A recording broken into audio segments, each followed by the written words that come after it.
and also South Sledge. So we have an opportunity to develop. So when we take into that consideration and the decision made by ICJ, which we must adhere to, honorably adhere to, because that was our promise, then the award is not completely to Singapore, it's also to Malaysia.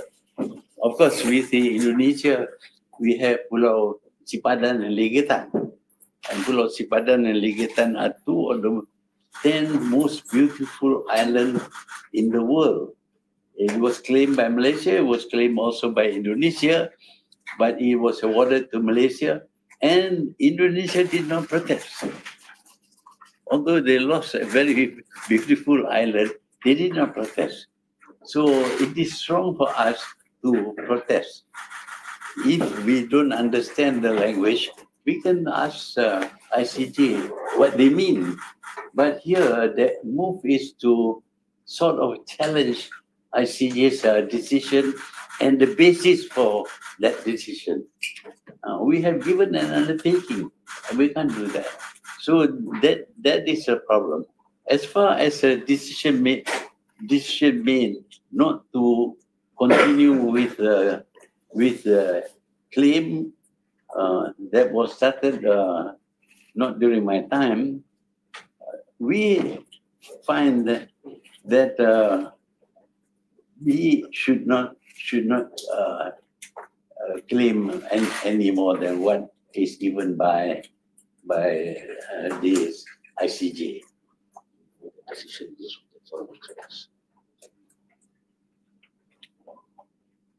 And the decision to drop the request to review the ICJ's decision was on the advice of experts. There were several experts who give their opinion. The most important expert is Malcolm Shaw, Professor Shaw, QC. And there is also Dr. Brandon Plant, but he is not the principal. The principal is Professor Shaw, QC. And this man is an expert in international law. Yeah. And their view is that on the other hand, this is Shaw's view, is that says something potentially adverse to Malaysia's interest. If we followed with the questioning the ICJ might very well reverse their decision, and we will lose even middle road. So that is why we took time to consider. And as usual, whenever the Prime Minister, in that case, I was the Prime Minister, when I studied it, I felt that we should drop the claim. And this was conveyed to the Cabinet. A Cabinet, sometimes they debate, sometimes they don't. But the members of the Cabinet are even today in the government. There is Timbalan Perdana Menteri Dr. Wan Azizah, Menteri Dalam Negeri Muhyiddin Yassin, Menteri Keuangan Lim Guan Eng, Menteri Pertahanan Tuan Haji Muhammad bin Sabu, Menteri Pendidikan Dr. Mazli bin Malik, Menteri Pembangunan Luar Bandar Puan Rina binti Muhammad Arun, Menteri Hal Ehwal Ekonomi Datuk Seri Muhammad Azmin, Menteri Perunding dan Kerajaan Tempatan Zuraida, Menteri Pengangkutan Anthony Long, Menteri Komunikasi dan Multimedia Gobind Singh Deo, Menteri Tenaga Manusia Tuan M. Kulasegaran, anak lelaki di Murugesan, Menteri Pertanian dan Industri Asas Tani Salahuddin bin Haji Ayub, Menteri Kesihatan Dr. Haji Zulkifli Ahmad. All these people were in the cabinet meeting. Now, unless if they have anything to complain or object to the decision that should be taken, they could have spoken against it. But none of them said anything. So we have to assume that all these ministers agreed, and they are still in the government. These ministers are still in the government. They should actually be called as witness to verify whether they said anything or not. As far as we know, they didn't. Some of them call it witnesses, but we don't know that any process in it. Yeah, some of them should be called as witnesses. And at the hearing, the strange thing is that the hearing is secret. And I wasn't called I was called only as a witness. But apparently, the whole objective of the RCI was to point out that I made a wrong choice without consulting the cabinet. That is not true. I mean, we consulted the cabinet, we consulted the experts, and then make a decision. You have to make a decision. You can't just leave it open like that. But they are trying to say that although I informed the cabinet, it is not valid. I don't know what they mean by being not valid, because they were there. These were people who were ministers, and ministers normally talk. I have had instances, I've been Prime Minister twice. I had instances where my proposal was rejected by cabinet. Members of the cabinet rejected it. So these people were in a position to reject my proposal, but they did not, and therefore the decision is by the cabinet, not just by me alone.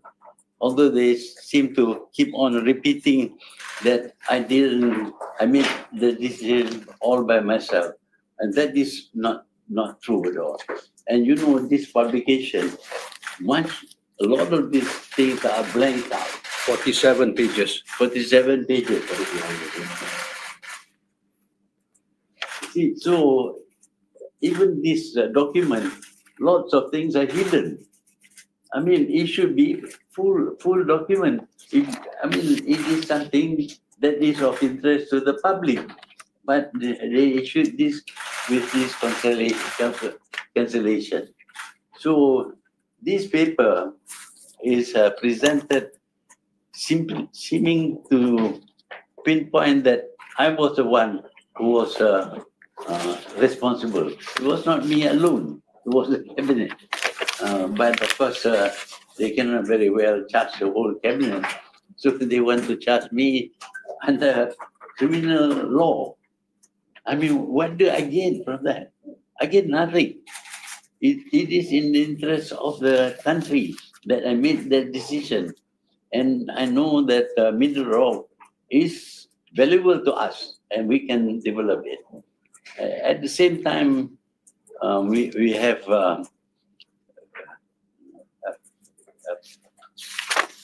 the expert witness and all that. But decisions by cabinet often take that form. People know that I carry a small book where I write things, and it's not presented as a paper. What I write there, I tell the cabinet, and they make a decision. It's not always that we prepare a paper for the cabinet. So those are the points I like to make here. But to charge me as a criminal under criminal law, I have never worked for Singapore. Everybody knows that I have been very difficult with Singapore. Singapore is difficult to deal with because they keep on postponing decisions or demanding that all the problems we have in Singapore must be solved at one go. And that was not possible. So with Singapore, we should continue talking with them to get these things resolved. But as far as Pedro Branca is concerned, we have already decided to go to ICJ, and the decision of ICJ must be accepted by us. So, You have prepared your full answer. Yeah. MPs to us. yeah, we have prepared the points that I mentioned just now, so the MPs can read what actually happened. They are going to debate this day after tomorrow. Day after tomorrow, they will, everybody, including the press will get this paper, because it gives in detail what actually happened. Most of it is what I mentioned here. So if you have any questions, you're welcome. So the Prime Minister has called it that you have committed treachery by giving away Pedro Branca according to the decision. What do you say to the word treachery, treacherous being used against you? I think Tunsi, it's rubbish. It's rubbish. It's rubbish.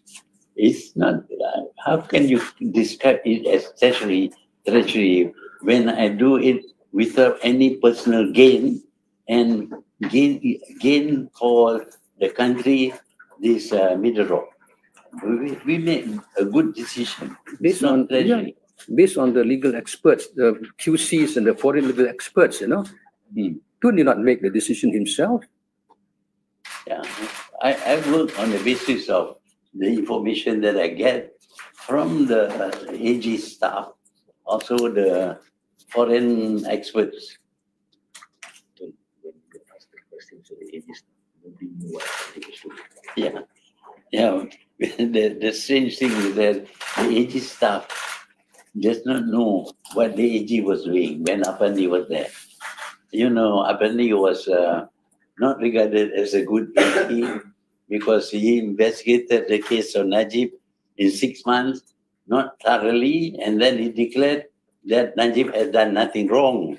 And we know that later on, when the case was presented in court, Najib was proven wrong in 3 courts: High Court, the Appeal Court, and the Federal Court. 9 judges decided, and yet Apandi says Najib has done no wrong.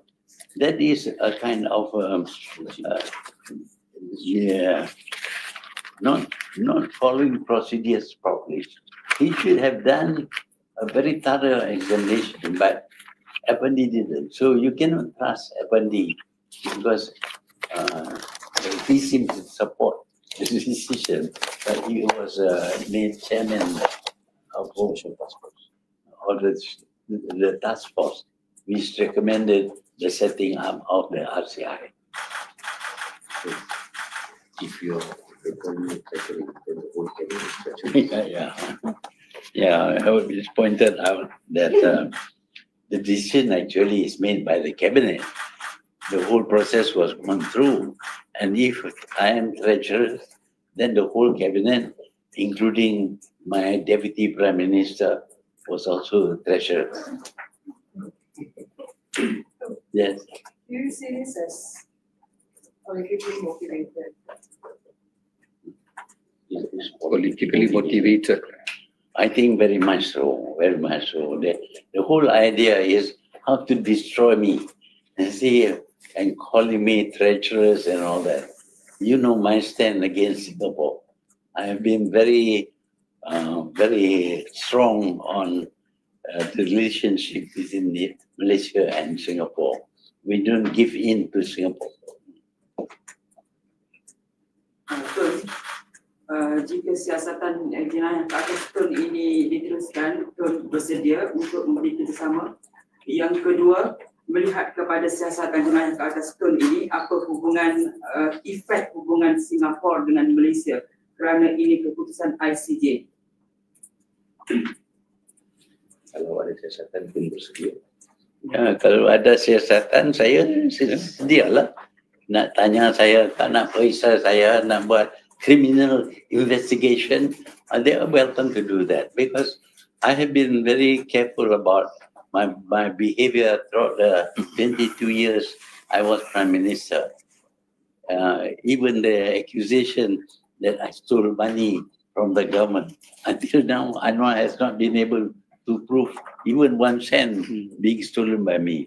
And Tun, I think we welcome if there is any criminal investigation, because it will give us the opportunity to vindicate. Tun can vindicate himself because we can call all these people as witnesses. And one thing is very clear: any criminal or civil cases cannot rely on the evidence that was adduced during the RCI under the Act. They have to do it all over again. And then we have the opportunity to call or subpoena witnesses, including the cabinet members and all those, even Apandi Ali. And then we can then ascertain the truth of the whole matter. You see, what we are upset is that, look, you have this report. The idea is to present the truth to the people, but then you have 47 pages redacted, blacked out. Is that how you present the truth to the public? Then no reason is given. The RCI was conducted in secrecy. Tun, under Section 18 of the Act, was entitled to be present together with his lawyers throughout the proceeding. Tun was entitled to know who were called to give evidence, who testified. And if you look at the previous RCI, the VK Lingam tape, the Forex RCI, Wang Klian, Anwar punya Black Eye punya RCI, it was all open to the public. The parties were allowed to be present throughout the proceeding. Lawyers were present. They were allowed to cross-examine all the witnesses who testified. But why is it in this case, it was shrouded in secrecy behind closed doors, yet you have this report being produced publicly and redacted? What is the purpose of all this? What's the reason? This is something we do not understand. You know, so from the outset, whatever the commission wanted to call itself, from the outset, we felt that this is not a fact-finding inquiry, but instead it is a fault-finding inquiry. And true enough, it is a fault-finding inquiry trying to tarnish Tun's reputation and image. And we believe even the recommendation by the RCI for criminal investigation is intended to intimidate, harass, and embarrass Tun. And we believe strongly that it's going to be very, very difficult for them to proceed with the criminal investigation. So from day one, we had no faith in the RCI. The RCI breached all known legal principles of natural justice. They went against the rule, against bias and all that. People who are conflicted sat in the RCI. People who were involved in the investigation, the Pasukan Special Task Force, which made a finding that Tun was responsible. The former Prime Minister Ismail Sabri said about this in the newspapers. Azlina Osman mentioned this in Parliament. We all were aware from the beginning that the RCI was aimed against Tun. And under Section 18 of the Commission of Inquiry Act, Tun is entitled to be present throughout the entire proceeding together with his lawyers. Even that right, which is a statutory right in the Act, was denied to Tun. So we have the doubts about the integrity of the RCI from the very beginning. And true enough, when the report came out, this is what you see. If you want to get to the truth, then why do you have to black out these pages? What is there to hide? Everything was hidden from the public from day one and until today. So what we are saying is, as far as we are concerned, this report is not worth the paper it's printed on, Tun. And we reject And see, one of the recommendations made by the RCI is that Malaysia boleh memfailkan semula permohonan tafsiran baharu pada bila-bila masa yang sesuai. Walau bagaimanapun, Suruhanjaya tidak mencadangkan Malaysia memfailkan semula permohonan tafsiran. Why? No reason given. They say we can refile, but we are not going to refile, yet no reason given. And then, second recommendation, tindakan sivil di bawah tort misfeasance yang dicadangkan oleh PPK, that is the pasukan petugas khas, where Datuk Baljit Singh, who was a member, and where this PPK came to the conclusion Tun was responsible, yet he sat in the RCI.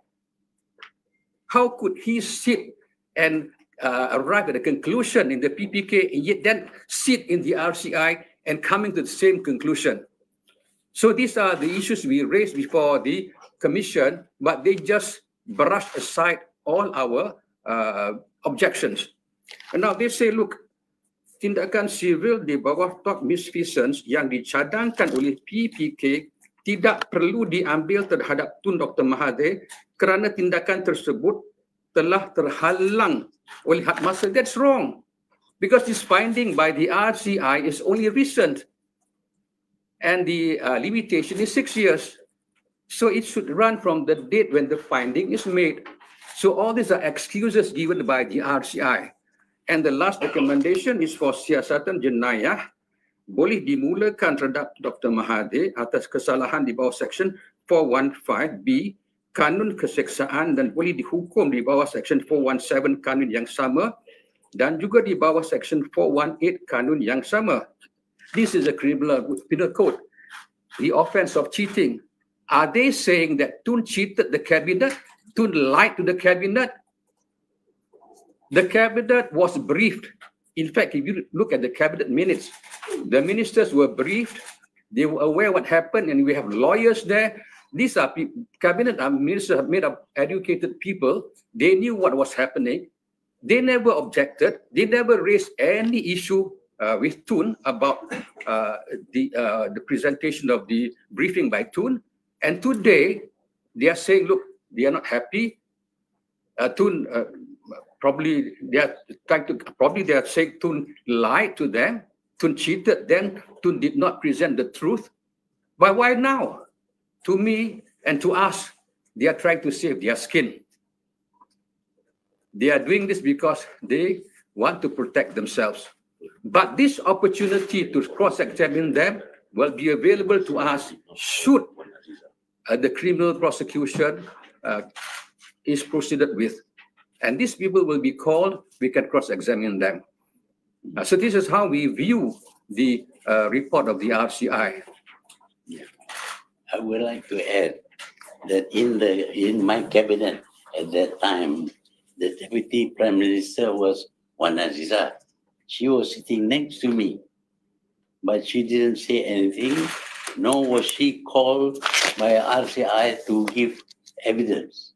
So it seems that they pick and choose the people they want to question so that they can get the results that they want. Actually, if I have done wrong, I mean, they have a chance to make a report, but they didn't make any report. It's RCI that makes the report. So I didn't commit a crime against RCI. If they say I lied to the cabinet has a right to make a report that I lied to the cabinet.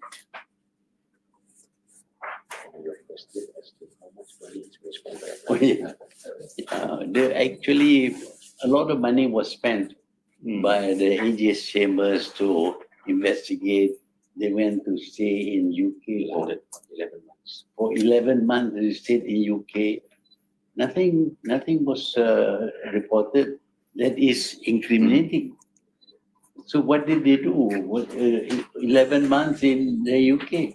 If I may add, Apandi Ali was then the Attorney General, appointed these 5 legal experts from overseas. these foreign legal experts, and 2 of them were Queen's Counsel. And Apandi also appointed 2 local lawyers, and we are given to understand that they were paid millions of ringgit to assist. But they never prepared any opinion to contradict or challenge the opinion of the foreign legal experts. The foreign legal experts came to the conclusion that there was no winnable case, no prospect of success. Now, if the local experts felt that the opinion given by the foreign legal experts were wrong, why did they not provide a contrary opinion? They never did. So what were they doing? And even the Aegis Chambers did not provide any contrary opinion to challenge the opinion of the legal experts, the 5 foreign legal experts. So Tun relied on the opinions of the 5 foreign legal experts when the decision was made not to proceed. So it is not correct for the RCI or anyone to give the impression that Tun made the decision not to proceed on his own. And furthermore, we must understand and we must highlight that the ICJ in 2008, when they decided, they granted sovereignty over Pulau Batu Puteh to Singapore, it was by a strong majority of 12-4 judges. 12 judges in favor and 4 against. It is not a small, a simple majority. It's a strong majority, 12-4. And as lawyers, we know that when you want to apply to review a decision of any court, it's always very difficult. And the foreign legal experts were fully aware of that, and they advised the government. So as far as we are concerned, as far as Tun is concerned, everything was done in accordance with professional standards based on the legal opinion of the foreign legal experts. Now, this is where, and then the decision of the ICJ, what turned the tide against Malaysia was the letter dated September 1953, written by the Assistant State Secretary of Johor to the British Colonial Advisor, Secretary, to say, look, Johor does not claim Pulau Batu Puteh. That was the critical evidence which the ICJ relied upon. And if you have already unequivocally or categorically stated that you don't claim Pulau Batu Puteh, and then you change your mind, I think that is something that I think will not be upheld in any court of law. So all these factors are not highlighted because of certain motivation or certain interest. But these are, if you read the RCI report, I think it's from paragraph 2.35 to paragraph 2.42, you will find the reasons given by the ICJ. So these are the reasons. It was the indifference and the neglect of the Johor state government then, which caused the loss of Pulau Batu Puteh. Under Article 6 in the agreement with ICJ, it says that judgment of the court, the parties agree to accept the judgment of the court given pursuant to this special agreement as final and binding on them. Yeah. This is done in triplicate in Putrajaya. For the government of Malaysia, Syed Hamid Alba, Minister of Foreign Affairs. For the government of the Republic of Singapore, as Jayakumar, Minister of Foreign Affairs. So we undertook, we signed the agreement, but now we are going to renege against the agreement and question the ICJ. So, do you consider this as information? Will you sue? Adakah kita merasakan ini satu fitnah dan akan menyaman memulai pihak kerajaan? Dan apa yang boleh Tun katakan kepada ahli Parlimen Pakatan Harapan yang berada dalam kabinet Tun ketika itu, tetapi ini they keeping silent about this? Kita kena pegang pada undang-undang dan apa yang sebenarnya berlaku.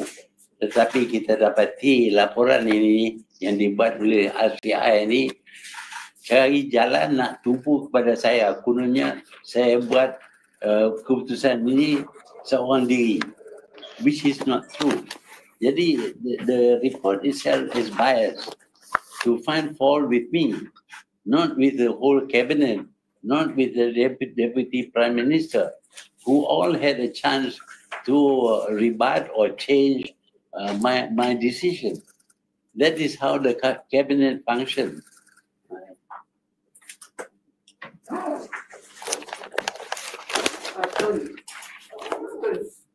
You have said that you are being targeted and the RCI was unnecessary. Do you see hidden hands behind this government in creating this RCI to target at you? Well, there must be somebody who is has a special interest in my case, because as you know, I'm now in the opposition, and there are attempts to neutralize me in terms of politics.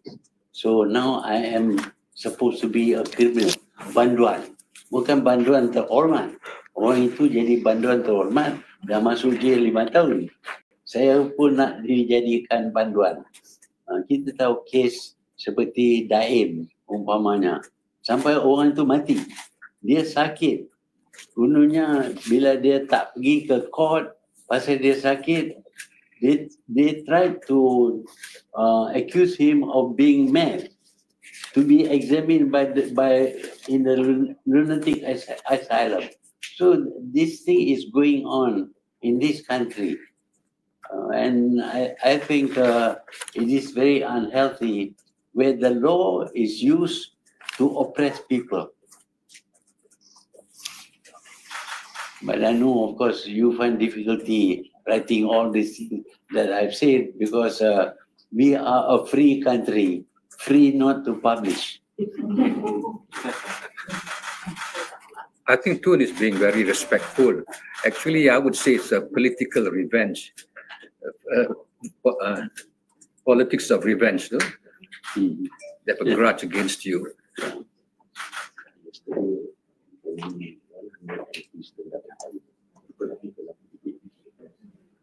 Yeah, people want 100. Yesterday, 100 MPs turned up in Parliament out of 252. So I think the MPs should know the facts of the case. Of course, it's very difficult for many of them to recite all the reasons why the decision was made. But I think the MPs represent the people, and the people are not happy with all kinds of charges made by wrong people. Apparently, the RCI was set up in order to pinpoint me as a culprit. When others are involved, or that was not to be taken into consideration. The whole cabinet was there when I brought up this matter. They could very well say no if they can't speak a long speech on that. They can just say no, we don't accept. And in the past, I know when I was Prime Minister for the first time, one minister rejected my proposal, and I had to drop the proposal just because one minister objected. Would you consider this as defamation, and would you file a suit against? Do you want to take any legal action? Yeah, we will see what happens. And see, we will see whether more laws are being misused, abused, just to pinpoint the mistake, the decision on me, and that I was treacherous. I have never been treacherous to my own country. You know very well. I added more land to the country when we built a layang. That is additional, and layang is very substantial piece of land with the airport there. That is adding to Malaysia's territory, but that of course is dismissed. Instead of that, this rock, I lost the rock. But what we gain is the middle rock. Middle rock is much more able to be developed into a tourist or to provide some shelter for fishermen. Tun, if I may add, the RCI never made any finding that there was any commission of treachery by Tun. And I wonder if the person who alleged this so-called treachery understands the meaning of the word treachery, Tun. So you can see the angle they are coming from, all kinds of motivation, interpretation they are giving. And as we suspected, and I repeat again, we doubted the integrity of the RCI, and we went before the RCI to request or to apply for certain decisions or certain rules to be pronounced. One of the decision or one of the requests we made was for the recusal of certain people whom we felt were conflicted. That was denied. And then even our request for Tun to be present with the RCI, which Tun is entitled to with his lawyers under Section 18, it is in the Act itself that was denied. And Tun was only allowed to appear with his lawyers on the very day Tun was called to testify. We did not know who else were called. We were not given any opportunity to cross-examine. We don't know what they said. In fact, when you look at the RCI report, there were many witness statements with testimony given by other witnesses, but they were not called. So anyway, their testimony or their statements were used by the RCI, and we had no opportunity at all to cross-examine, to challenge the veracity or the correctness or the truth of their statements. And what puzzles us also, which is very important, is why was it held behind closed doors? So all these actions or the conduct or the procedures, led us to the conclusion that from the outset, it was intended to intimidate, harass, and embarrass Tun. And true enough, this is what has happened. And you ask yourselves, why 47 pages out of 200 plus blacked out? Why? What are they trying to hide? It isn't us. It's just us that is not trying to hide anything. It is I would say the RCI and those behind this RCI, they are trying to hide something yet using half-truth to target Tun. I call it half-truth. So all in all, I think as far as we are concerned as lawyers, I think Rafiq will agree with me.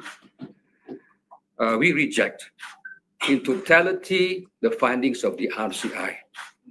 We reject completely. Any other questions? Yeah. We have prepared the full transcript. I think we can pass to friends of the media. Thank you so much.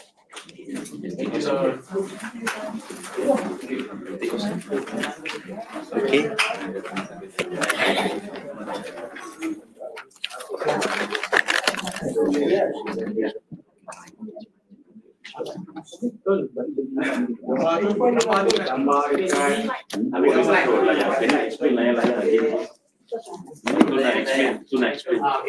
This rock, and I almost completely underwater.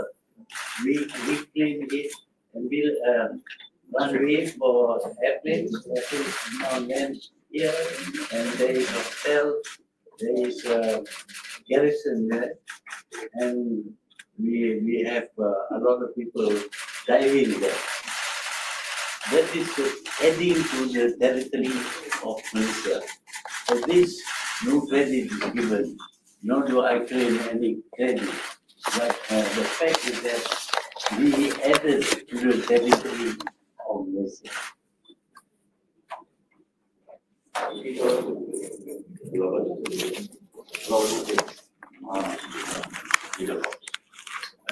Middle rock. Middle rock is a very long piece of rock there, and it lends itself to building jetty on the tower. So this can actually be reclaimed into an island, and we can have tourists to go there. In fact, it's much more valuable than Penerbangan. Yeah. So you can do the runway if you want to. Okay. Thank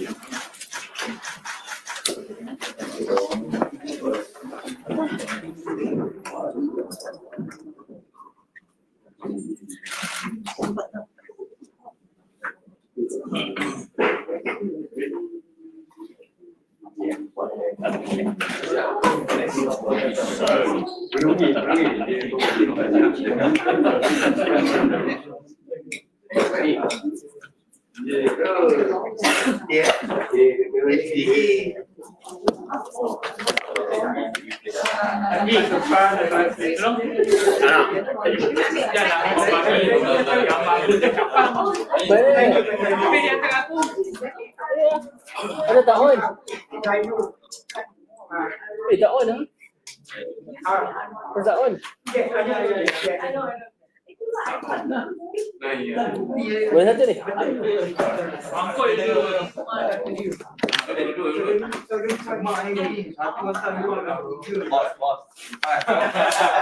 Kecil, dia boleh datang.